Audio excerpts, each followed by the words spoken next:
किताब तूफानां दा शाह सवार शहीद करतार सिंह सराभा। लेखक सरदार अजमेर सिंह। भाग छेवां। आवाज भाई गुरजंट सिंह रूपवाली। मुढ़ला जीवन। वाहिगुरू जी का खालसा वाहिगुरू जी की फतेह।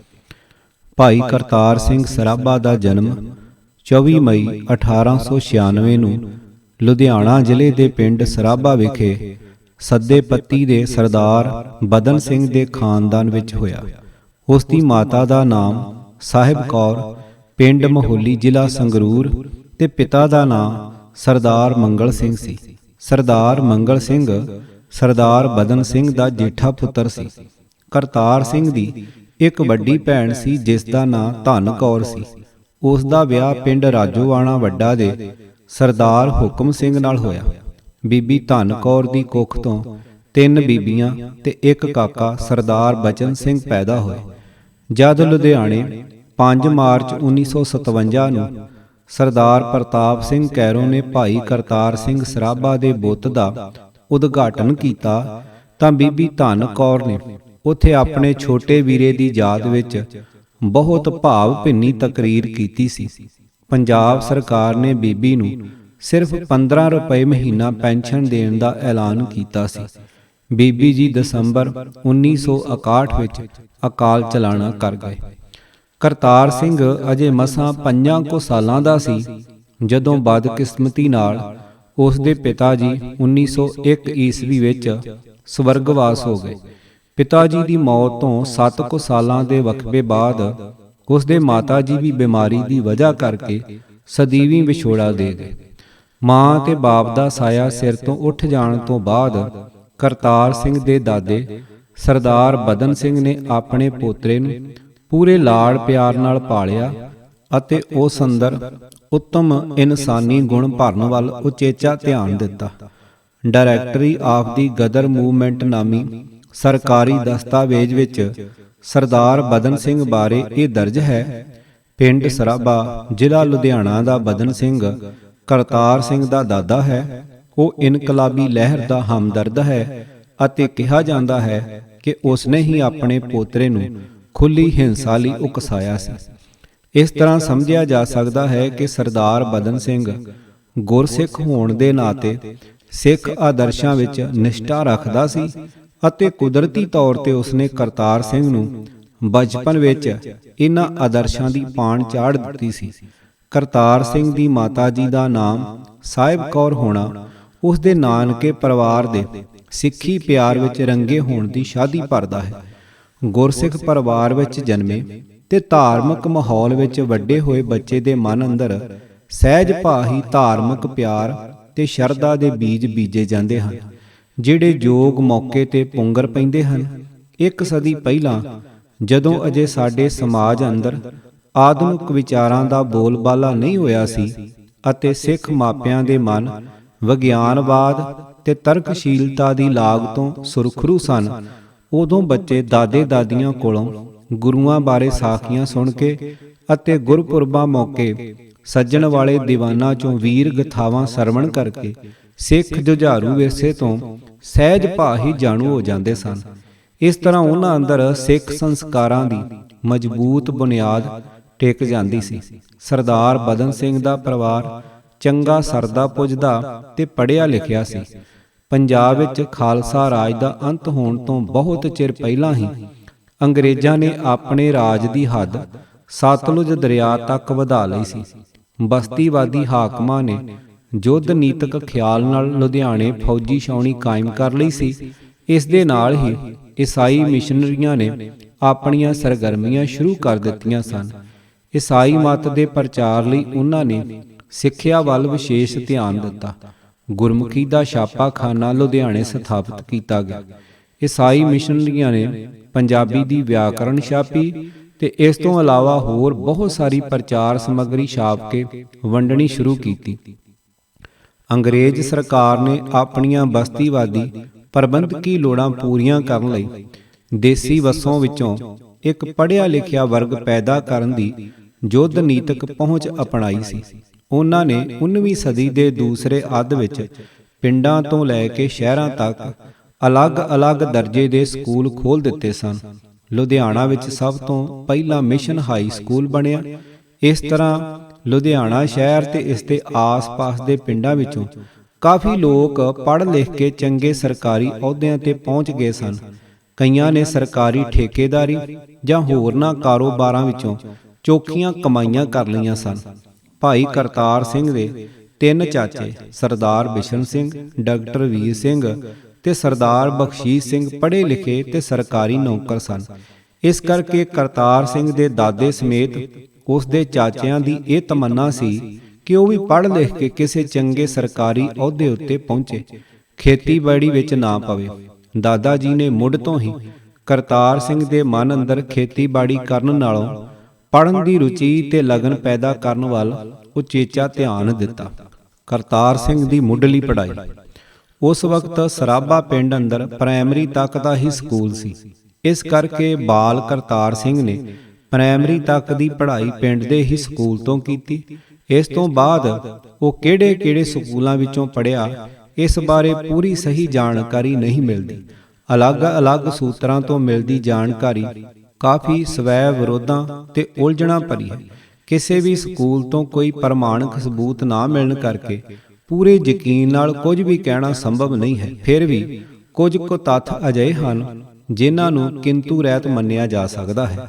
ਸਰਾਭਾ ਪਿੰਡ ਤੋਂ 3 ਕੁ ਮੀਲ ਦੇ ਫਾਸਲੇ ਨਾਲ ਲੱਗਦੇ ਪਿੰਡ ਗੁੱਜਰਵਾਲ ਵਿੱਚ ਉਸ ਵੇਲੇ ਮਿਡਲ ਸਕੂਲ ਸੀ। ਬਹੁਤ ਸਾਰੀਆਂ ਥਾਵਾਂ ਤੇ ਇਹ ਜ਼ਿਕਰ ਆਉਂਦਾ ਹੈ ਕਿ ਬਾਲ ਕਰਤਾਰ ਸਿੰਘ ਪ੍ਰਾਇਮਰੀ ਪਾਸ ਕਰਨ ਉਪਰੰਤ ਗੁੱਜਰਵਾਲ ਦੇ ਮਿਡਲ ਸਕੂਲ ਵਿੱਚ ਪੜ੍ਹਨੇ ਪੈ ਗਿਆ ਸੀ। ਉੱਥੇ ਉਹ ਕਿੰਨਾ ਚਿਰ ਪੜ੍ਹਿਆ, ਇਸ ਬਾਰੇ ਕਾਫੀ ਅਲੱਗ-ਅਲੱਗ ਰਾਵਾਂ ਹਨ। ਕਈਆਂ ਮੁਤਾਬਕ ਉਸ ਨੇ ਗੁੱਜਰਵਾਲ ਦੇ ਸਕੂਲ ਤੋਂ 8ਵੀਂ ਜਮਾਤ ਪਾਸ ਕੀਤੀ, ਪਰ ਕਰਤਾਰ ਸਿੰਘ ਸਰਾਭਾ ਦੇ ਸਮਕਾਲੀ ਤੇ ਗਵਾਂਢੀ ਪਿੰਡ ਨਾਰੰਗਵਾਲ ਦੇ ਗਿਆਨੀ ਨਾਹਰ ਸਿੰਘ ਦੇ ਲਿਖਣ ਅਨੁਸਾਰ ਉਹ ਪ੍ਰਾਇਮਰੀ ਪਾਸ ਕਰਕੇ ਹੀ ਮਾਲਵਾ ਖਾਲਸਾ ਹਾਈ ਸਕੂਲ ਵਿੱਚ ਦਾਖਲ ਹੋ ਗਿਆ ਸੀ ਅਤੇ ਉਸ ਨੇ 8ਵੀਂ ਜਮਾਤ ਉੱਥੋਂ ਪਾਸ ਕੀਤੀ ਸੀ ਅਤੇ ਇਸ ਤੋਂ ਬਾਅਦ ਉਹ ਮਿਸ਼ਨ ਸਕੂਲ ਵਿੱਚ ਪੜ੍ਹਨੇ ਪੈ ਗਿਆ ਸੀ। ਪਰ ਕੁਝ ਲਿਖਤਾਂ ਵਿੱਚ ਮਿਸ਼ਨ ਸਕੂਲ ਦੀ ਥਾਵੇਂ ਆਰੀਆ ਸਕੂਲ ਤੇ ਕੁਝ ਵਿੱਚ ਇਸਲਾਮੀਆ ਸਕੂਲ ਲਿਖਿਆ ਮਿਲਦਾ ਹੈ।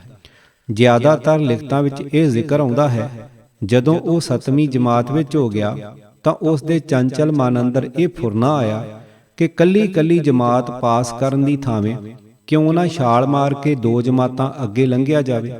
ਇਹ ਅਕਾਦਮਿਕ ਉਡਾਰੀ ਮਾਰਨ ਦੇ ਵਿਚਾਰ ਨਾਲ ਉਸ ਨੇ 7ਵੀਂ ਵਿੱਚ ਖਾਲਸਾ ਸਕੂਲ ਵਿੱਚੋਂ ਆਪਣਾ ਨਾਂ ਕਟਵਾ ਲਿਆ ਅਤੇ ਫਿਰ ਆਪਣੇ ਵੱਲੋਂ ਪੂਰੀ ਹੁਸ਼ਿਆਰੀ ਨਾਲ ਸਰਟੀਫਿਕੇਟ ਅੰਦਰ 7ਵੀਂ ਦੀ ਥਾਂ 9ਵੀਂ ਕਰ ਲਈ ਅਤੇ ਇਸ ਤਰੀਕੇ ਨਾਲ ਲੁਧਿਆਣਾ ਦੇ ਹੀ ਆਰੀਆ ਸਕੂਲ ਵਿੱਚ 9ਵੀਂ ਜਮਾਤ ਵਿੱਚ ਦਾਖਲਾ ਲੈ ਲਿਆ। ਕਿਹਾ ਜਾਂਦਾ ਹੈ ਕਿ ਕੁਝ ਚਿਰ ਤਾਂ ਸਕੂਲ ਵਾਲਿਆਂ ਨੂੰ ਉਸ ਦੀ ਇਸ ਚੁਸਤੀ ਦਾ ਪਤਾ ਨਾ ਲੱਗਿਆ, ਪਰ ਪਿੱਛੋਂ ਕਿਸੇ ਭੇਤੀ ਨੇ ਇਹ ਭੇਤ ਪ੍ਰਗਟ ਕਰ ਦਿੱਤਾ ਜਿਸ ਕਰਕੇ ਉਸ ਦੀ ਆਰੀਆ ਸਕੂਲ ਤੋਂ ਛੁੱਟੀ ਹੋ ਗਈ। ਪਰ ਜੇਕਰ ਉਸ ਵੇਲੇ ਸਕੂਲਾਂ ਵਿੱਚ ਪ੍ਰਚਲਿਤ ਵਿਦਿਆ ਦੇ ਸਿਸਟਮ ਨੂੰ ਦੇਖਿਆ ਜਾਵੇ ਤਾਂ ਉਪਰੋਕਤ ਕਹਾਣੀ ਪੂਰੀ ਠੀਕ ਨਹੀਂ ਜਾਪਦੀ।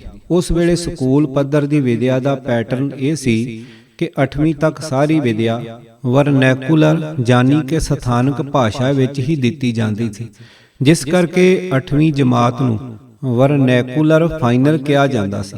ਪੰਜਾਬ ਅੰਦਰ ਅੰਗਰੇਜ਼ ਸਰਕਾਰ ਦੀ ਵਿਸ਼ੇਸ਼ ਨੀਤੀ ਤਹਿਤ ਮਾਂ ਬੋਲੀ ਪੰਜਾਬੀ ਨੂੰ ਢਾਹ ਲਾਉਣ ਦੇ ਮਨੋਰਥ ਨਾਲ ਵਰਨੈਲੂਕਰ ਭਾਸ਼ਾ ਦਾ ਰੁਤਬਾ ਪੰਜਾਬੀ ਦੀ ਥਾਂ ਉਰਦੂ ਨੂੰ ਦਿੱਤਾ ਗਿਆ ਸੀ, ਜਿਸ ਕਰਕੇ 8ਵੀਂ ਜਮਾਤ ਤੱਕ ਸਾਰੀ ਵਿਦਿਆ ਉਰਦੂ ਵਿੱਚ ਹੀ ਦਿੱਤੀ ਜਾਂਦੀ ਸੀ। ਸਰਕਾਰੀ ਸਕੂਲਾਂ ਵਿੱਚ ਪੰਜਾਬੀ ਪੜ੍ਹਾਉਣੀ ਮਨ੍ਹਾ ਸੀ। 8ਵੀਂ ਦਾ ਸਰਟੀਫਿਕੇਟ ਯੂਨੀਵਰਸਿਟੀ ਵੱਲੋਂ ਜਾਰੀ ਕੀਤਾ ਜਾਂਦਾ ਸੀ। 8ਵੀਂ ਤੱਕ ਅੰਗਰੇਜ਼ੀ ਉੱਕਾ ਹੀ ਨਹੀਂ ਪੜ੍ਹਾਈ ਜਾਂਦੀ ਸੀ। ਵਰਨੈਕੂਲਰ ਫਾਈਨਲ ਤੋਂ ਬਾਅਦ ਹਾਈ ਸਕੂਲ ਵਿੱਚ ਪਹਿਲੇ 2 ਸਾਲ ਨਿਰੋਲ ਅੰਗਰੇਜ਼ੀ ਪੜ੍ਹਾਈ ਸਿਖਾਈ ਜਾਂਦੀ ਸੀ। ਇਸ ਨੂੰ ਜੂਨੀਅਰ ਤੇ ਸੀਨੀਅਰ ਪਾਸ ਕਰਨਾ ਕਿਹਾ ਜਾਂਦਾ ਸੀ। ਇਸ ਤੋਂ ਬਾਅਦ ਹੀ 9ਵੀਂ ਵਿੱਚ ਦਾਖਲਾ ਮਿਲਦਾ ਸੀ। 9ਵੀਂ ਜਮਾਤ ਦਾ 4th ਹਾਈ ਕਿਹਾ ਜਾਂਦਾ ਸੀ ਅਤੇ ਇਸ ਵਿੱਚ ਅੰਗਰੇਜ਼ੀ ਤੇ ਉਰਦੂ ਇਕੱਠੀਆਂ ਪੜ੍ਹਾਈਆਂ ਜਾਂਦੀਆਂ ਸਨ। ਇਸ ਲਿਹਾਜ਼ ਨਾਲ ਕਰਤਾਰ ਸਿੰਘ ਸਰਾਭਾ ਵੱਲੋਂ 8ਵੀਂ ਜਮਾਤ ਨੂੰ ਬਾਈਪਾਸ ਕਰਕੇ 7ਵੀਂ ਤੋਂ ਸਿੱਧਾ 9ਵੀਂ ਜਮਾਤ ਵਿੱਚ ਦਾਖਲਾ ਲੈ ਸਕਣਾ ਮੰਨਣਯੋਗ ਨਹੀਂ ਹੋ ਸਕਦਾ। ਜੂਨੀਅਰ ਤੇ ਸੀਨੀਅਰ ਵਿੱਚ ਅੰਗਰੇਜ਼ੀ ਦਾ ਅਭਿਆਸ ਕਰਨ ਤੋਂ ਬਿਨਾਂ 9ਵੀਂ ਦੀ ਅੰਗਰੇਜ਼ੀ ਪੜ੍ਹ ਸਕਣਾ ਕਤਈ ਸੰਭਵ ਨਹੀਂ ਸੀ। ਵੈਸੇ ਵੀ 8ਵੀਂ ਦਾ ਸਰਟੀਫਿਕੇਟ ਜਿਹੜਾ ਯੂਨੀਵਰਸਿਟੀ ਵੱਲੋਂ ਜਾਰੀ ਕੀਤਾ ਜਾਂਦਾ ਸੀ, ਵਿਖਾਏ ਬਗੈਰ 9ਵੀਂ ਜਮਾਤ ਵਿੱਚ ਦਾਖਲਾ ਕਿਵੇਂ ਮਿਲ ਸਕਦਾ ਸੀ।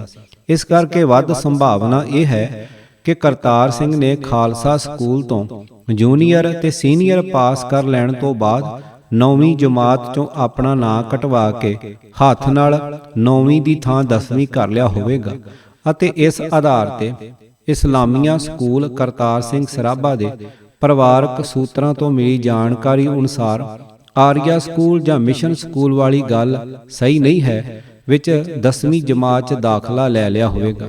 ਖੈਰ ਕਿਵੇਂ ਵੀ ਹੋਇਆ, ਉਸ ਦੇ ਦਾਦਾ ਜੀ ਤੇ ਚਾਚਿਆਂ ਨੂੰ ਕਰਤਾਰ ਸਿੰਘ ਦੀ ਇਸ ਨਾਦਾਨ ਤੇ ਅਨੈਤਿਕ ਹਰਕਤ ਤੇ ਜ਼ਰੂਰ ਅਫਸੋਸ ਤੇ ਦੁੱਖ ਹੋਇਆ ਹੋਵੇਗਾ। ਇਸ ਵਾਰਦਾਤ ਤੋਂ ਬਾਅਦ ਕਰਤਾਰ ਸਿੰਘ ਦੇ ਦਾਦਾ ਤੇ ਚਾਚਿਆਂ ਨੇ ਰਲ ਕੇ ਫੈਸਲਾ ਕੀਤਾ ਕਿ ਉਸ ਨੂੰ ਲੁਧਿਆਣਿਓਂ ਕੱਢ ਕੇ ਉੜੀਸਾ ਆਪਣੇ ਕੋਲ ਰੱਖ ਕੇ ਸਿੱਧੀ ਨਿਗਰਾਨੀ ਹੇਠ ਪੜ੍ਹਾਇਆ ਜਾਵੇ। ਇਸ ਤਰੀਕੇ ਨਾਲ ਭਾਈ ਕਰਤਾਰ ਸਿੰਘ ਆਪਣੇ ਦੋ ਚਾਚਿਆਂ ਸਰਦਾਰ ਬਖਸ਼ੀਸ਼ ਸਿੰਘ ਤੇ ਸਰਦਾਰ ਵੀਰ ਸਿੰਘ ਕੋਲ ਉੜੀਸਾ ਚਲਾ ਗਿਆ। ਉੱਥੇ ਉਸ ਦਾ ਚਾਚਾ ਬਖਸ਼ੀਸ਼ ਸਿੰਘ ਜੰਗਲਾਤ ਦੇ ਮਹਿਕਮੇ ਵਿੱਚ ਅਫਸਰ ਸੀ ਅਤੇ ਵੀਰ ਸਿੰਘ ਡਾਕਟਰੀ ਦਾ ਕਿੱਤਾ ਕਰਦਾ ਸੀ। ਦੋਵੇਂ ਚਾਚੇ ਉੜੀਸਾ ਦੇ ਮਸ਼ਹੂਰ ਸ਼ਹਿਰ ਕਟਕ ਵਿੱਚ ਇਕੱਠੇ ਇੱਕੋ ਘਰ ਵਿੱਚ ਰਹਿੰਦੇ ਸਨ। ਕਰਤਾਰ ਸਿੰਘ ਦੀਆਂ ਦੋਨੋਂ ਚਾਚੀਆਂ ਵੀ ਸਕੀਆਂ ਭੈਣਾਂ ਸਨ। ਉੜੀਸਾ ਉਸ ਵੇਲੇ ਬੰਗਾਲ ਪ੍ਰੈਜ਼ੀਡੈਂਸੀ ਦਾ ਹਿੱਸਾ ਸੀ। ਉੱਥੇ 19ਵੀਂ ਸਦੀ ਦੇ ਆਰੰਭ ਵਿੱਚ ਹੀ ਪੱਛਮੀ ਤਰਜ਼ ਉੱਤੇ ਪੜ੍ਹਾਈ ਦਾ ਸਿਲਸਿਲਾ ਆਰੰਭ ਹੋ ਗਿਆ ਸੀ। ਸੁਭਾਵਿਕ ਹੀ ਉੱਥੇ ਸਕੂਲਾਂ ਵਿੱਚ ਅੰਗਰੇਜ਼ੀ ਦਾ ਪੱਧਰ ਕਾਫੀ ਉੱਚਾ ਹੋਵੇਗਾ। ਕਟਕ ਵਿੱਚ 1876 ਈਸਵੀ ਵਿੱਚ ਰੇਵਨੇਸ਼ਾ ਕਾਲਜ ਚਾਲੂ ਹੋ ਗਿਆ ਸੀ। ਕਰਤਾਰ ਸਿੰਘ ਸਰਾਭਾ ਰੇਵਨੇਸ਼ਾ ਦੇ ਕਾਲਜੀਏਟ ਸਕੂਲ ਵਿੱਚ ਪੜ੍ਹਨੇ ਪੈ ਗਿਆ ਸੀ, ਜਿੱਥੋਂ ਉਸਨੇ 1912 ਵਿੱਚ 10ਵੀਂ ਜਮਾਤ ਪਾਸ ਕਰ ਲਈ ਸੀ। ਉੜੀਸਾ ਵਿੱਚ ਅੰਗਰੇਜ਼ੀ ਪੜ੍ਹਾਈ ਦਾ ਪੱਧਰ ਉੱਚਾ ਹੋਣ ਕਰਕੇ ਕਰਤਾਰ ਸਿੰਘ ਨੂੰ ਅੰਗਰੇਜ਼ੀ ਪੜ੍ਹਨ, ਲਿਖਣ ਤੇ ਬੋਲਣ ਦਾ ਚੰਗਾ ਅਭਿਆਸ ਹੋ ਗਿਆ ਸੀ, ਜਿਹੜਾ ਅਮਰੀਕਾ ਜਾ ਕੇ ਉਸ ਦੇ ਬਹੁਤ ਕੰਮ ਆਇਆ। ਕਰਤਾਰ ਸਿੰਘ ਦੇ ਬਚਪਨ ਦੇ ਗੁਣ ਲੱਛਣ।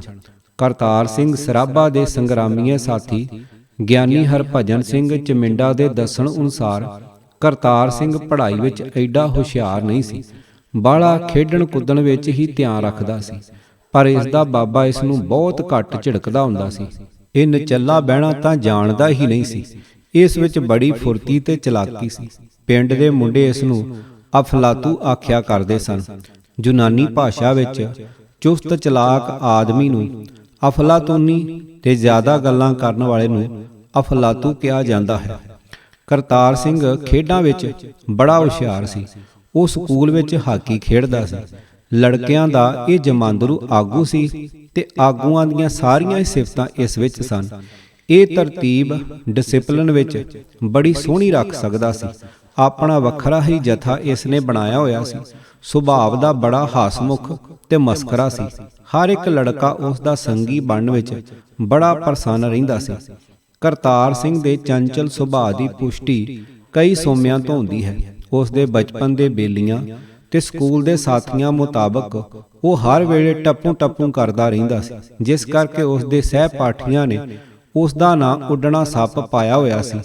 ਬਾਅਦ ਵਿੱਚ ਜਾ ਕੇ ਉਸਨੇ ਥੋੜੇ ਜਿਹੇ ਜੀਵਨ ਅੰਦਰ ਹੀ ਜਿਸ ਕਿਸਮ ਦੀਆਂ ਬੁਲੰਦ ਤੇ ਬੇਪਰਵਾਹ ਉਡਾਰੀਆਂ ਮਾਰੀਆਂ ਅਤੇ ਜਿਸ ਕਿਸਮ ਦੇ ਜਾਂਬਾਜ਼ ਕਾਰਨਾਮੇ ਕੀਤੇ, ਉਹਨਾਂ ਤੋਂ ਸਾਬਤ ਹੋ ਜਾਂਦਾ ਹੈ ਕਿ ਉਸ ਦੇ ਬਚਪਨ ਦੇ ਬੇਲੀਆਂ ਨੇ ਉਸ ਦਾ ਲੱਛਣ ਚਿੱਤਰਨ ਕਿੰਨਾ ਠੀਕ ਕੀਤਾ ਸੀ। ਮਾਲਵਾ ਖਾਲਸਾ ਹਾਈ ਸਕੂਲ ਲੁਧਿਆਣਾ ਵਿੱਚ ਸਭ ਤੋਂ ਪਹਿਲਾਂ ਮਿਸ਼ਨ ਹਾਈ ਸਕੂਲ ਬਣਿਆ। ਫਿਰ 1895 ਈਸਵੀ ਵਿੱਚ ਆਰੀਆ ਹਾਈ ਸਕੂਲ ਅਤੇ ਇਸ ਦੇ 2 ਸਾਲਾਂ ਬਾਅਦ 1897 ਈਸਵੀ ਵਿੱਚ ਇਸਲਾਮੀਆ ਹਾਈ ਸਕੂਲ ਚਾਲੂ ਹੋਇਆ। 1905 ਈਸਵੀ ਵਿੱਚ ਮਾਲਵਾ ਖਾਲਸਾ ਹਾਈ ਸਕੂਲ ਆਰੰਭ ਹੋਇਆ। ਕਰਤਾਰ ਸਿੰਘ ਨੇ ਖਾਲਸਾ ਸਕੂਲ ਵਿੱਚ 2 ਸਾਲ ਤੋਂ ਵਧੇਰੇ ਸਮਾਂ ਗੁਜ਼ਾਰਿਆ। ਉਸ ਦੀ ਸ਼ਖਸੀਅਤ ਉੱਤੇ ਇਸ ਦਾ ਜੋ ਅਸਰ ਪਿਆ ਹੋ ਸਕਦਾ ਹੈ, ਉਸ ਦਾ ਅੰਦਾਜ਼ਾ ਹੇਠਾਂ ਦਿੱਤੇ ਵਰਣਨ ਤੋਂ ਲਾਇਆ ਜਾ ਸਕਦਾ ਹੈ। ਗਿਆਨੀ ਹਰਭਜਨ ਸਿੰਘ ਚਮੰਡਾ, ਜਿਹੜਾ ਉਮਰ ਦੇ ਲਿਹਾਜ਼ ਨਾਲ ਕਰਤਾਰ ਸਿੰਘ ਦਾ ਲਗਭਗ ਹਾਣੀ ਤੇ ਉਸ ਦੇ ਗੁਆਂਢੀ ਪਿੰਡ ਦਾ ਵਸਨੀਕ ਹੋਣ ਤੋਂ ਇਲਾਵਾ ਭਾਈ ਸਾਹਿਬ ਭਾਈ ਰਣਧੀਰ ਸਿੰਘ ਦੇ ਜਥੇ ਦਾ ਨਿਸ਼ਠਾਵਾਨ ਮੈਂਬਰ ਹੋਣ ਦੇ ਨਾਤੇ, ਜਿਸ ਨੇ ਫਿਰੋਜ਼ਪੁਰ ਛਾਉਣੀ ਅੰਦਰ ਅੰਗਰੇਜ਼ ਹਕੂਮਤ ਵਿਰੁੱਧ ਬਗਾਵਤ ਕਰਨ ਦੇ ਅਸਫਲ ਯਤਨ ਵਿੱਚ ਅਹਿਮ ਹਿੱਸਾ ਲਿਆ ਸੀ ਅਤੇ ਇਸ ਬਦਲੇ ਉਸ ਨੂੰ ਸਰਕਾਰੀ ਕਰੋਪੀ ਦਾ ਸਾਹਮਣਾ ਕਰਨਾ ਪਿਆ ਸੀ, ਉਹਨਾਂ ਨੇ ਆਪਣੇ ਜੀਵਨ ਦੀਆਂ ਯਾਦਾਂ ਅੰਦਰ ਖਾਲਸਾ ਸਕੂਲ ਬਾਰੇ ਹੇਠ ਲਿਖੀ ਜਾਣਕਾਰੀ ਦਿੱਤੀ ਹੈ। 1911 ਵਿੱਚ ਜਦੋਂ ਮੈਂ ਵਰਨੇਕੂਲਰ ਫਾਈਨਲ ਦਾ ਇਮਤਿਹਾਨ ਪਾਸ ਕਰ ਲਿਆ ਤਾਂ ਮੇਰੇ ਵੱਡੇ ਭਰਾ ਨੇ ਮੈਨੂੰ ਮਾਲਵਾ ਖਾਲਸਾ ਹਾਈ ਸਕੂਲ ਲੁਧਿਆਣਾ ਵਿੱਚ ਦਾਖਲ ਕਰਵਾ ਦਿੱਤਾ। ਉੱਥੇ ਮੈਂ ਬੋਰਡਿੰਗ ਹਾਊਸ ਵਿੱਚ ਰਹਿੰਦਾ ਹੁੰਦਾ ਸੀ। ਪਹਿਲਾਂ ਪਹਿਲ ਕੁਝ ਸਮਾਂ ਫੀਲਡਗੰਜ ਵਿੱਚ ਇੱਕ ਕਮਰਾ ਕਿਰਾਏ ਉੱਤੇ ਲੈ ਕੇ ਰਹਿਣ ਦਾ ਪ੍ਰਬੰਧ ਕੀਤਾ ਸੀ। ਸਕੂਲ ਵਿੱਚ ਬੜੀ ਰੌਣਕ ਹੁੰਦੀ ਸੀ। ਸਿੱਖੀ ਪਿਆਰ ਠਾਠਾਂ ਮਾਰਦਾ ਸੀ। ਸਕੂਲ ਦਾ ਸਾਰਾ ਵਾਤਾਵਰਣ ਸਿੱਖੀ ਪਿਆਰ ਨਾਲ ਭਰਪੂਰ ਦਿਖਾਈ ਦਿੰਦਾ ਸੀ। ਹਰ ਵਿਦਿਆਰਥੀ ਲਈ ਇਹ ਲਾਜ਼ਮੀ ਸੀ ਕਿ ਉਹ ਸਿੱਖ ਰਹਿਤ ਵਿੱਚ ਪੂਰੀ ਤਰ੍ਹਾਂ ਨਾਲ ਤਿਆਰ-ਬਰ ਤਿਆਰ ਹੋਵੇ। ਉਸ ਸਮੇਂ ਦੇ ਅਧਿਆਪਕਾਂ ਦਾ ਪ੍ਰਭਾਵ ਹੀ ਐਸਾ ਸੀ ਕਿ ਉਹਨਾਂ ਦੀ ਕਹੀ ਹੋਈ ਹਰ ਗੱਲ ਉੱਪਰ ਫੌਰਨ ਅਮਲ ਹੁੰਦਾ ਸੀ। ਸ਼ਾਇਦ ਇਸ ਦਾ ਇੱਕ ਕਾਰਨ ਇਹ ਵੀ ਹੋਵੇ ਕਿ ਉਹ ਅਧਿਆਪਕ ਕਹਿਣੀ ਤੇ ਕਰਨੀ ਦੇ ਪੂਰੇ ਸਨ। ਜੋ ਉਹ ਕਹਿੰਦੇ ਸਨ ਉਹੀ ਕੁਝ ਕਰਦੇ ਸਨ। ਜੇ ਉਹ ਸਾਨੂੰ ਸਿੱਖੀ ਦੇ ਉਪਦੇਸ਼ਾਂ ਨੂੰ ਆਪਣੇ ਜੀਵਨ ਵਿੱਚ ਵਸਾਉਣ ਦੀ ਪ੍ਰੇਰਨਾ ਕਰਦੇ ਸਨ ਤਾਂ ਇਹ ਠੋਸ ਹਕੀਕਤ ਹੈ ਕਿ ਉਹ ਆਪ ਵੀ ਇਹਨਾਂ ਉਪਦੇਸ਼ਾਂ ਉੱਪਰ ਪੂਰਾ ਅਮਲ ਕਰਦੇ ਸਨ। ਸਕੂਲ ਵਿੱਚ ਹਰ 8ਵੇਂ ਦਿਨ ਬੁੱਧਵਾਰ ਨੂੰ ਬੜਾ ਭਾਰੀ ਦੀਵਾਨ ਸਜਦਾ ਸੀ। ਭਾਈ ਰਣਧੀਰ ਸਿੰਘ ਜੀ ਆਪਣੇ ਜਥੇ ਸਮੇਤ ਆ ਕੇ ਕੀਰਤਨ ਕਰਿਆ ਕਰਦੇ ਸਨ। ਸਕੂਲ ਦੇ ਸਾਰੇ ਬੱਚੇ ਇਕੱਠੇ ਹੋ ਕੇ ਜਦੋਂ ਪ੍ਰੇਮ ਮੁਗਧ ਹੋ ਕੇ ਗੁਰਬਾਣੀ ਦਾ ਗਾਇਨ ਕਰਦੇ, ਸ਼ਬਦ ਕੀਰਤਨ ਕਰਦੇ, ਰਸ ਭਿੰਨੀ ਆਵਾਜ਼ ਵਿੱਚ ਬੋਲਦੇ, ਆਪਣੇ ਪ੍ਰਭੂ ਪਰਮੇਸ਼ਰ ਨੂੰ ਯਾਦ ਕਰਨ ਲਈ ਉਸ ਦੀ ਸਿਫਤ ਸ਼ਲਾਘਾ ਦਾ ਆਲਾਪ ਕਰਦੇ ਤਾਂ ਸਾਰਾ ਵਾਯੂ ਮੰਡਲ ਇੱਕ ਅਨੋਖੇ ਵਜਦ ਵਿੱਚ ਗੂੰਜ ਉੱਠਦਾ। ਦੂਰ ਦੂਰ ਤੱਕ ਆਵਾਜ਼ ਸੁਣਾਈ ਦਿੰਦੀ।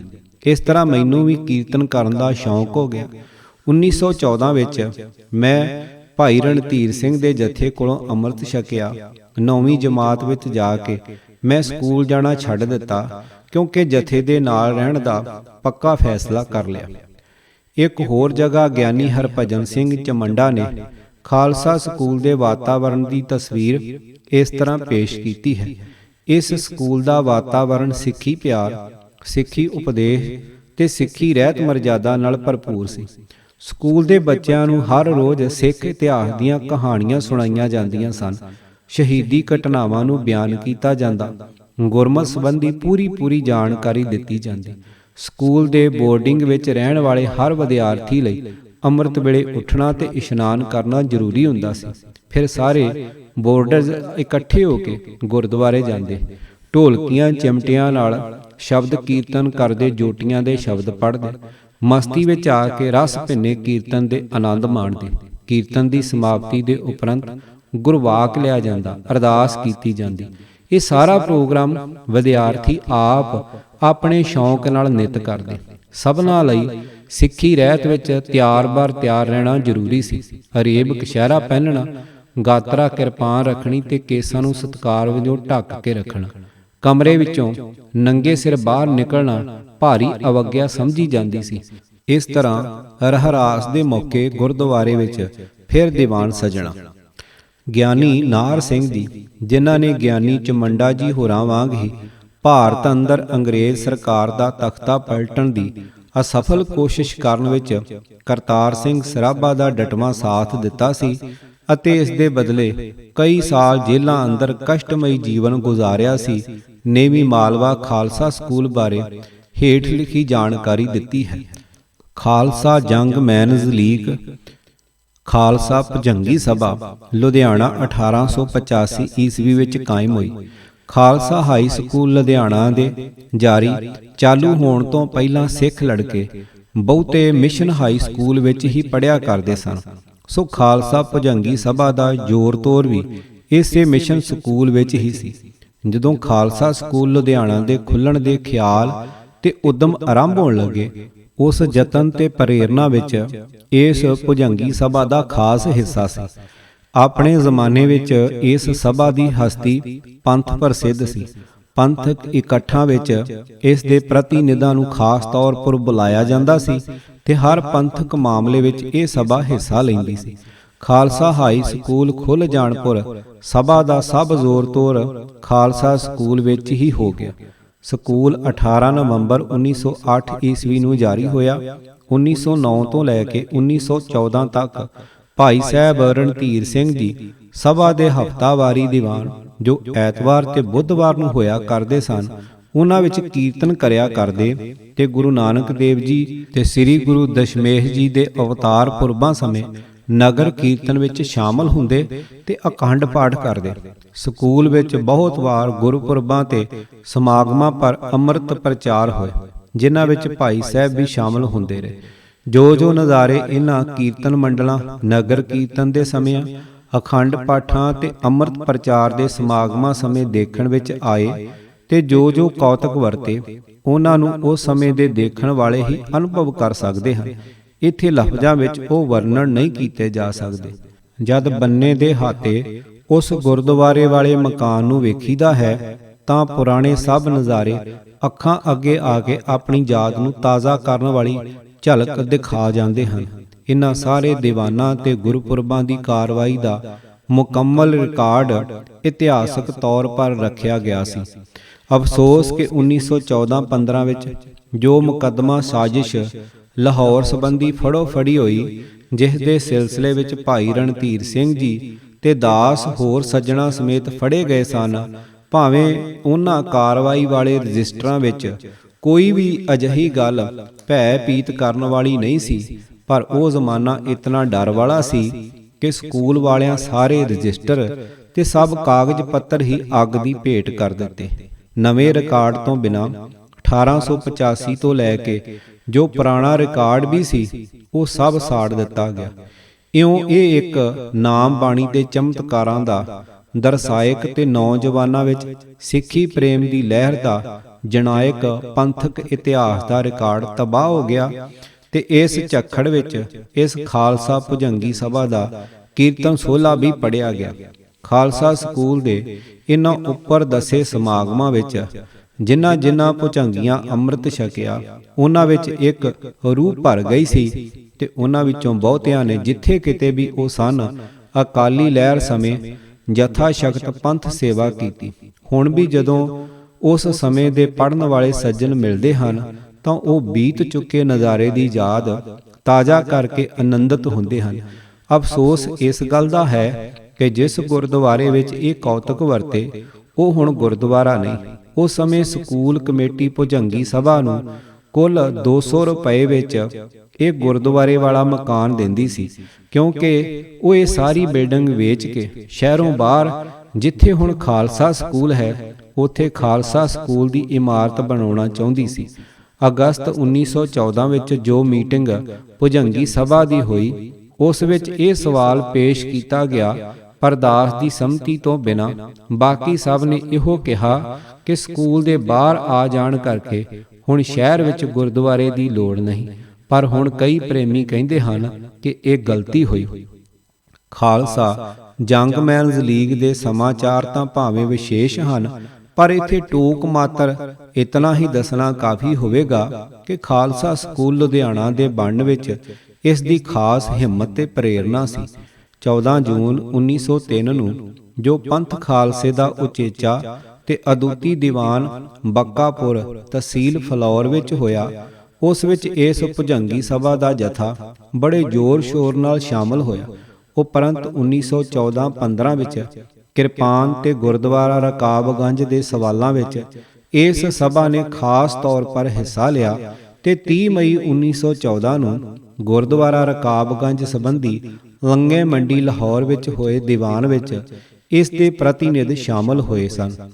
ਇਸ ਸਭਾ ਵਿੱਚ ਜਿਨ੍ਹਾਂ ਸੱਜਣਾਂ ਨੇ ਵੀ ਸੇਵਾ ਕੀਤੀ ਹੈ, ਉਹਨਾਂ ਵਿੱਚ ਸਰਦਾਰ ਭਗਵੰਤ ਸਿੰਘ ਸਪੁੱਤਰ ਸਰਦਾਰ ਬਹਾਦਰ ਭਾਈ ਕਾਨ ਸਿੰਘ ਜੀ ਨਾਭਾ ਆਦਿ ਸ਼ਾਮਲ ਹਨ। ਭਾਈ ਰਣਧੀਰ ਸਿੰਘ ਜੀ ਨੇ ਖਾਲਸਾ ਭੁਜੰਗੀ ਸਭਾ ਦੀ ਵਡਿਆਈ ਇਹਨਾਂ ਸ਼ਬਦਾਂ ਵਿੱਚ ਕੀਤੀ ਹੈ। ਉਨੀ ਦਿਨੀ ਇਹ ਭੁਜੰਗੀ ਸਭਾ ਬੜੀ ਹੀ ਚੜ੍ਹਦੀਆਂ ਕਲਾ ਵਿੱਚ ਸੀ। ਸਾਰੇ ਹੀ ਸਕੂਲ ਦੇ ਸਿੱਖ ਵਿਦਿਆਰਥੀ ਭੁਜੰਗੀ ਸਭਾ ਦੇ ਮੈਂਬਰ ਸਨ। ਹਰ ਸਾਲ 2 ਗੁਰਪੁਰਬ ਸ੍ਰੀ ਗੁਰੂ ਨਾਨਕ ਸਾਹਿਬ ਅਤੇ ਸ੍ਰੀ ਗੁਰੂ ਗੋਬਿੰਦ ਸਿੰਘ ਜੀ ਦੇ ਅਵਤਾਰ ਧਾਰਨ ਤੇ ਬੜੀ ਆਨ ਸ਼ਾਨ ਨਾਲ ਮਨਾਏ ਜਾਂਦੇ ਸਨ। ਸਾਰੇ ਲੁਧਿਆਣੇ ਸ਼ਹਿਰ ਵਿੱਚ ਕੋਈ ਹੋਰ ਸਿੰਘ ਸਭਾ ਸੁਸਾਇਟੀ ਮੌਜੂਦ ਨਹੀਂ ਸੀ ਜੋ ਇਹਨਾਂ ਗੁਰਪੁਰਬਾਂ ਦੇ ਸਾਰੇ ਪ੍ਰਬੰਧ ਨੂੰ ਸਰੰਜਾਮ ਦੇ ਸਕੇ। ਇਹ ਸਿਰਫ ਇਹਨਾਂ ਤਿਆਰ ਭੁਜੰਗੀਆਂ ਦਾ ਸਦਕਾ ਹੀ ਸੀ। ਗਿਆਨੀ ਹਰਭਜਨ ਸਿੰਘ ਨੇ ਖਾਲਸਾ ਸਕੂਲ ਨਾਲ ਜੁੜੀ ਇੱਕ ਅਹਿਮ ਘਟਨਾ ਦਾ ਜ਼ਿਕਰ ਕਰਦਿਆਂ ਲਿਖਿਆ ਹੈ, 1913 ਦਾ ਸਾਲ ਭਾਰਤ ਦੇ ਇਤਿਹਾਸ ਦਾ ਘਟਨਾਵਾਂ ਭਰਿਆ ਸਾਲ ਸੀ। 12 ਦਸੰਬਰ 1911 ਨੂੰ ਜਾਰਜ ਪੰਚਮ ਬਾਦਸ਼ਾਹ ਦੀ ਤਾਜਪੋਸ਼ੀ ਦਿੱਲੀ ਵਿੱਚ ਬੜੀ ਧੂਮ-ਧਾਮ ਨਾਲ ਹੋਈ। ਇਸ ਤਰ੍ਹਾਂ ਦੀ ਅਨੋਖੀ ਸ਼ਾਨ ਵਾਲਾ ਦਰਬਾਰ ਸ਼ਾਇਦ ਮੁਗਲ ਸ਼ਹਿਨਸ਼ਾਹ ਵੇਲੇ ਵੀ ਕਦੀ ਨਾ ਲੱਗਿਆ ਹੋਵੇ। ਇਸ ਦਿਨ ਸਰਕਾਰੀ ਹੁਕਮ ਨਾਲ ਹਿੰਦੁਸਤਾਨ ਭਰ ਦੇ ਸਾਰੇ ਗਿਰਜਿਆਂ, ਮੰਦਰਾਂ, ਗੁਰਦੁਆਰਿਆਂ, ਸਕੂਲਾਂ, ਕਾਲਜਾਂ ਤੇ ਹੋਰ ਪਬਲਿਕ ਅਦਾਰਿਆਂ ਵਿੱਚ ਜਾਰਜ ਪੰਚਮ ਦੀ ਲੰਮੀ ਉਮਰ ਲਈ ਤੇ ਇਸ ਦੇ ਰਾਜ ਨੂੰ ਮਜ਼ਬੂਤ ਕਰਨ ਲਈ ਅਰਦਾਸਾਂ ਕੀਤੀਆਂ ਗਈਆਂ। ਮਾਲਵਾ ਖਾਲਸਾ ਹਾਈ ਸਕੂਲ ਲੁਧਿਆਣਾ ਵਿੱਚ ਵੀ ਅਖੰਡ ਪਾਠ ਦਾ ਭੋਗ ਪੈਣ ਤੋਂ ਮਗਰੋਂ ਕੀਰਤਨ ਹੋਇਆ, ਅਰਦਾਸ ਹੋਈ। ਪਿੰਡ ਖਾਨਪੁਰ ਦੇ ਗ੍ਰੰਥੀ ਲਛਮਣ ਸਿੰਘ ਨੇ ਅਰਦਾਸ ਵਿੱਚ ਕਿਹਾ ਸੀ, ਹੇ ਸੱਚੇ ਪਾਤਸ਼ਾਹ, ਬਾਦਸ਼ਾਹ ਨੂੰ ਆਪਣੇ ਚਰਨਾਂ ਵਿੱਚ ਲਾਵੋ। ਇਸ ਘਟਨਾ ਦਾ ਜ਼ਿਕਰ ਗਿਆਨੀ ਨਾਰ ਸਿੰਘ ਜੀ ਨੇ ਵੀ ਕੀਤਾ ਹੈ। ਉਹਨਾਂ ਲਿਖਿਆ ਹੈ, ਇਸ ਸਮੇਂ ਵਿੱਚ ਅੰਗਰੇਜ਼ ਦੀ ਅਰਾਜ ਭਗਤੀ ਕਰਨ ਤੇ ਵਫਾਦਾਰ ਰਹਿਣ ਨੂੰ ਇੱਕ ਵੱਡੀ ਖੂਬੀ ਸਮਝਿਆ ਜਾਂਦਾ ਸੀ। ਕੀ ਹਿੰਦੂ, ਕੀ ਮੁਸਲਮਾਨ, ਕੀ ਸਿੱਖ, ਕੀ ਹੋਰ ਲੋਕ ਸਭ ਆਪਣੇ ਆਪ ਨੂੰ ਅੰਗਰੇਜ਼ਾਂ ਦਾ ਖੈਰ ਖਵਾ ਸਿੱਧ ਕਰਨ ਦਾ ਜ਼ੋਰ ਲਾਉਂਦੇ ਸਨ। 12 ਦਸੰਬਰ 1911 ਨੂੰ ਸਭ ਗਿਰਜਿਆਂ, ਮਸੀਤਾਂ ਵਿੱਚ ਬਾਦਸ਼ਾਹ ਤੇ ਅੰਗਰੇਜ਼ੀ ਰਾਜ ਦੇ ਭਲੇ ਲਈ ਦੁਆ ਕੀਤੀ ਗਈ। ਹਿੰਦੂ ਮੰਦਰਾਂ ਅੰਦਰ ਪ੍ਰਾਰਥਨਾ ਕੀਤੀ ਗਈ। ਗੁਰਦੁਆਰਿਆਂ ਵਿੱਚ ਅਖੰਡ ਪਾਠ ਜਾਂ ਸਧਾਰਨ ਪਾਠ ਕਰਕੇ ਅਰਦਾਸੇ ਸੋਧੇ ਗਏ। ਇਸ ਦਿਨ ਮਾਲਵਾ ਖਾਲਸਾ ਹਾਈ ਸਕੂਲ ਦੇ ਬੰਨੇ ਦੇ ਹਾਤੇ ਵਾਲੇ ਬੋਰਡਿੰਗ ਦੇ ਗੁਰਦੁਆਰੇ ਵਿੱਚ ਅਖੰਡ ਪਾਠ ਦਾ ਭੋਗ ਪਾਇਆ ਗਿਆ। ਆਸਾ ਦੀ ਵਾਰ ਦਾ ਕੀਰਤਨ ਹੋਇਆ। ਉਪਰੰਤ ਸਰਦਾਰ ਲਛਮਣ ਸਿੰਘ, ਦੂਜਾ ਨਾਮ ਪੂਰਨ ਸਿੰਘ, ਪਿੰਡ ਖਾਨਪੁਰ, ਜ਼ਿਲ੍ਹਾ ਲੁਧਿਆਣਾ ਨੇ ਇਹਨਾਂ ਲਫ਼ਜ਼ਾਂ ਨਾਲ ਅਰਦਾਸਾ ਕੀਤਾ, ਹੇ ਸੱਚੇ ਪਾਤਸ਼ਾਹ, ਬਾਦਸ਼ਾਹ ਨੂੰ ਆਪਣੇ ਚਰਨੀ ਲਾਈ। ਉਸ ਵੇਲੇ ਇਹਨਾਂ ਅੱਖਰਾਂ ਦਾ ਲਖਾਰੀ ਦਾਸ ਸ੍ਰੀ ਗੁਰੂ ਗ੍ਰੰਥ ਸਾਹਿਬ ਜੀ ਦੀ ਤਾਬੇ ਬੈਠਿਆ ਸੀ। ਵਾਕ ਲਿਆ ਤਾਂ ਇਹ ਵਾਕ ਆਇਆ। ਸ਼ਲੋਕ ਮਹੱਲਾ ਦੂਜਾ। ਜਿੰਨੀ ਚੱਲਣ ਜਾਣਿਆ ਸੇ ਕਿਉਂ ਕਰੇ ਵਿਥਾਰ, ਚੱਲਣ ਸਾਰ ਨਾ ਜਾਣਨੀ ਕਾਜ ਸਵਾਰਨ ਹਾਰ। ਮਹੱਲਾ ਦੂਜਾ। ਰਾਤ ਕਾਰਨ ਧਨ ਸੰਚੀਐ, ਭਲਕੇ ਚੱਲਣ ਹੋਏ, ਨਾਨਕ ਨਾਲ ਨਾ ਚੱਲਈ ਫਿਰ ਪਛਤਾਵਾ ਹੋਏ। ਮਹੱਲਾ ਦੂਜਾ। ਬੱਧਾ ਚੱਟੀ ਜੋ ਭਰੇ, ਨਾ ਗੁਣ ਨਾ ਉਪਕਾਰ, ਸੇਤੀ ਖੁਸ਼ੀ ਸਵਾਰੀਐ, ਨਾਨਕ ਕਾਰਜ ਸਾਰ। ਮਹੱਲਾ ਦੂਜਾ। ਮਨ ਹਠ ਤਰਫ ਨਾ ਜਿਪਈ, ਜੇ ਬਹੁਤਾ ਘਾਲੇ, ਤਰਫ ਜਿਣੇ ਸਤ ਭਾਉ ਦੇ, ਜਨ ਨਾਨਕ ਸ਼ਬਦ ਵਿਚਾਰੇ। ਪੌੜੀ। ਕਰਤੇ ਕਾਰਨ ਜਿਨ ਕੀਆ, ਸੋ ਜਾਣੈ ਸੋਈ, ਆਪੇ ਸ੍ਰਿਸ਼ਟ ਉਪਾਇਨ, ਆਪੇ ਫੁਨ ਗੋਈ, ਜੁਗ ਚਾਰੇ ਸਭ ਭਵ ਥਕੀ, ਕਿਨ ਕੀਮਤ ਹੋਈ, ਸਤਿਗੁਰ ਏਕ ਬਖਾਲਿਆ, ਮਨ ਤਨ ਸੁਖ ਹੋਈ, ਗੁਰਮੁਖ ਸਦਾ ਸਲਾਈਐ, ਕਰਤਾ ਕਰੇ ਸੋ ਹੋਈ। ਸੂਹੀ ਕੀ ਵਾਰ। ਮਹੱਲਾ ਤੀਜਾ। ਪੰਨਾ 787 ਅਤੇ 88। ਇਹ ਗੁਰਵਾਕ ਮੌਕੇ ਦੇ ਮੁਤਾਬਕ ਸੀ, ਜਿਸ ਦਾ ਭਾਵ ਇਹ ਹੈ ਕਿ ਜਿਨ੍ਹਾਂ ਨੇ ਸੰਸਾਰ ਵਿੱਚੋਂ ਟੁਰ ਜਾਣਾ ਸਮਝ ਲਿਆ ਹੈ, ਉਹ ਅਡੰਬਰ ਨਹੀਂ ਕਰਦੇ। ਜਿਨ੍ਹਾਂ ਨੂੰ ਸੰਸਾਰ ਵਿੱਚੋਂ ਟੁਰ ਜਾਣ ਦੀ ਸਾਰ ਨਹੀਂ ਲੱਗੀ, ਉਹ ਆਪਣੇ ਆਪ ਨੂੰ ਸੰਸਾਰ ਦੇ ਕੰਮ ਸਵਾਰਨ ਵਾਲੇ ਸਮਝਦੇ ਹਨ। ਭਾਵ ਅਰਥ ਇਹ ਕਿ ਅੰਗਰੇਜ਼ਾਂ ਦੇ ਹਿੰਦੁਸਤਾਨ ਤੋਂ ਜਾਣ ਦਾ ਸਮਾਂ ਤਾਂ ਨੇੜੇ ਆ ਰਿਹਾ ਹੈ, ਪਰ ਇਹ ਹਿੰਦੁਸਤਾਨ ਵਿੱਚ ਆਪਣੇ ਰਾਜ ਭਾਗ ਦੀਆਂ ਸ਼ਾਨਾਂ ਦੱਸ ਰਹੇ ਹਨ ਤੇ ਆਪਣੇ ਰਾਜ ਭਾਗ ਨੂੰ ਅਟੱਲ ਰੱਖਣ ਦੇ ਆਹਾਂ ਵਿੱਚ ਲੱਗੇ ਹੋਏ ਹਨ। ਇਸ ਵਾਕ ਵਿੱਚ ਨਾਲ ਇਹ ਗੱਲ ਵੀ ਪ੍ਰਗਟ ਹੋ ਗਈ ਕਿ ਅਖੰਡ ਪਾਠ ਕਰਨ ਵਾਲਿਆਂ ਨੇ ਵੀ ਬੱਧੇ ਚੱਟੀ ਭਰੀ ਹੈ, ਜਿਸ ਦਾ ਨਾਂ ਪਾਠ ਕਰਾਉਣ ਵਾਲਿਆਂ ਨੂੰ ਕੋਈ ਫਾਇਦਾ ਹੈ ਤੇ ਨਾ ਹੀ ਜਿਸ ਦੇ ਨਿਮਿਤ ਕੀਤਾ ਗਿਆ ਹੈ, ਇਸ ਨਾਲ ਉਸ ਦਾ ਕੋਈ ਭਲਾ ਹੈ। ਮਾਲਵਾ ਖਾਲਸਾ ਸਕੂਲ ਵਿੱਚ ਹਰ ਹਫ਼ਤੇ ਭੁਜੰਗੀ ਸਭਾ ਦਾ ਦੀਵਾਨ ਬੁੱਧਵਾਰ ਨੂੰ ਹੋਇਆ ਕਰਦਾ ਸੀ। ਗੁਰੂ ਨਾਨਕ ਸਾਹਿਬ ਤੇ ਗੁਰੂ ਦਸਮ ਪਾਤਸ਼ਾਹ ਦੇ ਅਵਤਾਰ ਗੁਰਪੁਰਬ ਵੀ ਇਸੇ ਭੁਜੰਗੀ ਸਭਾ ਵੱਲੋਂ ਬੜੀ ਧੂਮ-ਧਾਮ ਨਾਲ ਮਨਾਏ ਜਾਂਦੇ ਸਨ। ਇਹ ਅਖੰਡ ਪਾਠ ਵੀ ਭੁਜੰਗੀ ਸਭਾ ਦੇ ਪ੍ਰਬੰਧ ਹੇਠ ਹੀ ਹੋਇਆ ਸੀ। ਭਾਈ ਰਣਧੀਰ ਸਿੰਘ ਨਾਰੰਗਵਾਲ ਭੁਜੰਗੀ ਸਭਾ ਦੇ ਦੀਵਾਨਾਂ ਵਿੱਚ ਆ ਕੇ ਕੀਰਤਨ ਕਰਿਆ ਕਰਦੇ ਸਨ। ਉਹ ਇਸ ਅਖੰਡ ਪਾਠ ਵਿੱਚ ਵੀ ਸ਼ਾਮਲ ਸਨ। ਉਦੋਂ ਸੰਗਤ ਵਿੱਚ ਬੈਠੇ ਸੱਜਣਾ ਇਸ ਵਾਕ ਤੋਂ ਇਹੋ ਅਨੁਮਾਨ ਲਾਇਆ ਕਿ ਅੰਗਰੇਜ਼ੀ ਰਾਜ ਦਾ ਅੰਤ ਨੇੜੇ ਆ ਰਿਹਾ ਹੈ। ਇਸ ਤੋਂ ਸਹਿਜੇ ਹੀ ਇਸ ਨਿਰਣੇ ਤੇ ਪਹੁੰਚਿਆ ਜਾ ਸਕਦਾ ਹੈ ਕਿ ਮਾਲਵਾ ਖਾਲਸਾ ਹਾਈ ਸਕੂਲ ਅੰਦਰ ਪੜ੍ਹਦਿਆਂ ਕਰਤਾਰ ਸਿੰਘ ਸਰਾਭਾ ਦੇ ਸਿੱਖ ਸੰਸਕਾਰਾਂ ਦੀ ਨੀਂਹ ਨਿਸ਼ਚਿਤ ਤੌਰ ਤੇ ਹੋਰ ਮਜ਼ਬੂਤ ਹੋ ਗਈ ਸੀ। ਖਾਲਸਾ ਸਕੂਲ ਵਿੱਚ ਵਿਦਿਆਰਥੀਆਂ ਨੂੰ ਪੰਜਾਬੀ ਪੜ੍ਹਨ ਤੇ ਲਿਖਣ ਦੀ ਜਾਚ ਸਿਖਾਉਣ ਵੱਲ ਉਚੇਚਾ ਧਿਆਨ ਦਿੱਤਾ ਜਾਂਦਾ ਸੀ। ਕਰਤਾਰ ਸਿੰਘ ਨੂੰ ਇਸ ਸਿਖਲਾਈ ਦਾ ਲਾਭ ਇਹ ਹੋਇਆ ਕਿ ਅਮਰੀਕਾ ਵਿੱਚ ਜਦੋਂ ਪਾਰਟੀ ਨੇ ਆਪਣਾ ਪਰਚਾ ਗਦਰ ਪੰਜਾਬੀ ਵਿੱਚ ਛਾਪਣਾ ਸ਼ੁਰੂ ਕੀਤਾ ਤਾਂ ਇਸ ਦੀ ਲਿਖਤ ਪੜ੍ਹਤ ਦਾ ਸਾਰਾ ਕਾਰਜ ਉਹੀ ਕਰਦਾ ਰਿਹਾ। ਕਰਤਾਰ ਸਿੰਘ ਸਰਾਭਾ ਦਾ ਅਮਰੀਕਾ ਜਾਣ ਦਾ ਫੈਸਲਾ। ਉੜੀਸਾ ਤੋਂ 10ਵੀਂ ਪਾਸ ਕਰਨ ਉਪਰੰਤ ਭਾਈ ਕਰਤਾਰ ਸਿੰਘ ਸਰਾਭਾ ਨੇ ਅਮਰੀਕਾ ਜਾਣ ਦਾ ਮਨ ਬਣਾ ਲਿਆ ਸੀ। ਉਸ ਦੇ ਇਸ ਫੈਸਲੇ ਦੀ ਤਰਕਸ਼ੀਲ ਨਜ਼ਰੀਏ ਤੋਂ ਜੋ ਵਿਆਖਿਆ ਕੀਤੀ ਜਾਂਦੀ ਹੈ, ਉਸ ਅਨੁਸਾਰ ਉਹ ਅਮਰੀਕਾ ਜਾ ਕੇ ਉੱਚੀ ਵਿਦਿਆ ਹਾਸਲ ਕਰਨ ਦੀ ਇੱਛਾ ਰੱਖਦਾ ਸੀ। ਉਸ ਦੇ ਚੇਤਨ ਮਨ ਨੇ ਸ਼ਾਇਦ ਇਹੀ ਸੋਚਿਆ ਹੋਵੇਗਾ, ਪਰ ਉਸ ਦੇ ਜੀਵਨ ਦਾ ਸਮੁੱਚਾ ਘਟਨਾਕ੍ਰਮ ਦਰਸਾਉਂਦਾ ਹੈ ਕਿ ਜਿੱਥੇ ਉਸ ਦਾ ਚੇਤਨ ਮਨ ਉੱਚੀ ਵਿਦਿਆ ਹਾਸਲ ਕਰਕੇ ਉੱਚੇ ਅਹੁਦੇ ਤੇ ਪਹੁੰਚਣ ਦੀਆਂ ਤਰਕੀਬਾਂ ਕਰ ਰਿਹਾ ਸੀ, ਸ਼ਾਇਦ ਅਜਿਹੀ ਕਿਸੇ ਤਰਕੀਬ ਤਹਿਤ ਉਸ ਨੇ ਸਕੂਲ ਵਿੱਚ 2 ਜਮਾਤਾਂ ਦਾ ਛੜੱਪਾ ਮਾਰ ਕੇ ਅੱਗੇ ਲੰਘਣ ਦੀ ਨਾਜਾਇਜ਼ ਤੇ ਨਾਕਾਮ ਕੋਸ਼ਿਸ਼ ਕੀਤੀ ਹੋਵੇਗੀ। ਉੱਥੇ ਕੋਈ ਅੰਤਰੀਵ ਪ੍ਰੇਰਨਾ ਅਚੇਤ ਰੂਪ ਵਿੱਚ ਉਸ ਨੂੰ ਕਿਸੇ ਵੱਖਰੇ ਰਾਹ ਦੀ ਖਿੱਚ ਪਾ ਰਹੀ ਸੀ, ਜਿਸ ਕਰਕੇ ਅਮਰੀਕਾ ਪਹੁੰਚ ਕੇ ਵੀ ਉਸ ਨੇ ਥੋੜੇ ਚਿਰ ਬਾਅਦ ਹੀ ਪੜ੍ਹਾਈ ਕਰਨ ਦਾ ਖਿਆਲ ਤਿਆਗ ਦਿੱਤਾ ਸੀ ਅਤੇ ਪੜ੍ਹਾਈ ਕਰਨ ਦੀ ਥਾਂ ਉਸ ਨੇ ਆਪਣਾ ਅਸਲੀ ਰਾਹ ਚੁਣ ਲਿਆ ਸੀ। ਡਾਕਟਰ ਜਸਵੰਤ ਸਿੰਘ ਨੇਕੀ ਦਾ ਇਹ ਕਥਨ ਬਿਲਕੁਲ ਸੱਚਾ ਪ੍ਰਤੀਤ ਹੁੰਦਾ ਹੈ ਕਿ ਬੜੀ ਵਾਰ ਅਚੇਤਨ ਰੁਝਾਨ ਹੀ ਸਾਡੇ ਵਿਹਾਰ ਦਾ ਮੂਲ ਸਰੋਤ ਬਣਦੇ ਹਨ। ਖੈਰ ਕੁਝ ਵੀ ਹੋਵੇ, ਕਰਤਾਰ ਸਿੰਘ ਦੇ ਦਾਦੇ ਤੇ ਚਾਚਿਆਂ ਨੂੰ ਉਸ ਦੀ ਅਮਰੀਕਾ ਜਾ ਕੇ ਉਚੇਰੀ ਵਿਦਿਆ ਲੈਣ ਦੀ ਤਜਵੀਜ਼ ਜ਼ਰੂਰ ਪਸੰਦ ਆਈ ਹੋਵੇਗੀ, ਜਿਸ ਕਰਕੇ ਉਹਨਾਂ ਨੇ ਉਸ ਨੂੰ ਖੁਸ਼ੀ-ਖੁਸ਼ੀ ਤੋਰਨ ਦਾ ਫੈਸਲਾ ਕਰ ਲਿਆ। ਇਸ ਤਰ੍ਹਾਂ ਕਰਤਾਰ ਸਿੰਘ ਸਰਾਭਾ ਨੇ 1912 ਦੀਆਂ ਗਰਮੀਆਂ ਵਿੱਚ 16 ਸਾਲਾਂ ਦੀ ਉਮਰ ਵਿੱਚ ਘਰਦਿਆਂ ਨੂੰ ਫਤਿਹ ਬੁਲਾਈ ਤੇ ਅਮਰੀਕਾ ਜਾਣ ਲਈ ਸਮੁੰਦਰੀ ਜਹਾਜ਼ ਉੱਤੇ ਬੰਗਾਲ ਦੀ ਖਾੜੀ ਦੇ ਪਾਣੀਆਂ ਵਿੱਚ ਠਿੱਲ ਪਿਆ। ਕਿਤਾਬ ਤੂਫਾਨਾਂ ਦਾ ਸ਼ਾਹ ਅਸਵਾਰ ਸ਼ਹੀਦ ਕਰਤਾਰ ਸਿੰਘ ਸਰਾਭਾ, ਲੇਖਕ ਸਰਦਾਰ ਅਜਮੇਰ ਸਿੰਘ, ਭਾਗ 6ਵਾਂ, ਆਵਾਜ਼ ਭਾਈ ਗੁਰਜੰਟ ਸਿੰਘ ਰੂਪੋਵਾਲੀ।